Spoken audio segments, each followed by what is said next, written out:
नमस्कार, news top 9 मध्ये आपल्या सगळ्यांचं स्वागत। मी निखिला। सुरुवातीलाच आपण पाहूयात आजच्या मोठ्या राजकीय बातम्या। आम्हाला न्याय मिळणार की फक्त मावळलाच निधी मिळणार? डीपीडीसी बैठकीमध्ये खासदार सुप्रिया सुळेंचा सवाल। तर ताईसारखं मावळ मावळ का करता? आम्ही कधी बारामतीचा उल्लेख केला का? सुनील शेळके यांचं उत्तर।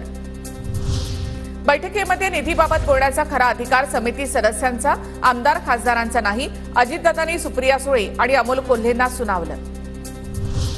सुप्रिया सुळेंच्या सूचनेनंतर बैठकीमधून अजितदादांचा मुख्यमंत्री शिंदेंना फोन। दिल्लीमधील अधिवेशनाच्या आधी मुख्यमंत्र्यांनी खासदारांची बैठक घेण्याची सुप्रिया सुळे यांची विनंती। मंत्री चंद्रकांत पाटील आणि खासदार सुप्रिया सुळे यांच्यामध्ये चर्चा। पुण्यातील डीपीडीसी बैठकीत सुप्रिया सुळे आणि चंद्रकांत पाटील यांच्यामध्ये चर्चा। डीपीडीसीच्या बैठकीमध्ये अजित पवार आणि शरद पवार समोरासमोर। शरद पवार यांच्याकडून उभं राहून अजित पवार यांचं स्वागत। केंद्रीय लोकसेवा आयोगाचे अध्यक्ष मनोज सोनी यांचा राजीनामा। कार्यकाळ संपण्यापूर्वीच वैयक्तिक कारण देत राजीनामा दबावामुळे दिल्याची चर्चा। पुण्यामध्ये न येताच पूजा खेडकर थेट दिल्लीला रवाना। पूजा खेडकर दिल्लीवरून थेट मैसूरला जाणार, सूत्रांची माहिती। तर पूजा खेडकरांचा फोन बंद, संपर्क झाला नसल्याची पुणे पोलिसांची माहिती।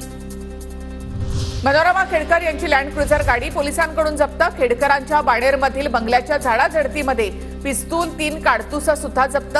मनोरमा खेडकर प्रकरणाचा तपास पुणे ग्रामीण गुन्हे शाखेकडे वर्ग। मनोरमा खेडकर यांना सोमवारपर्यंत पोलीस कोठडी। मनोरमा खेडकरांना जामीन देण्यास कोर्टाचा नकार।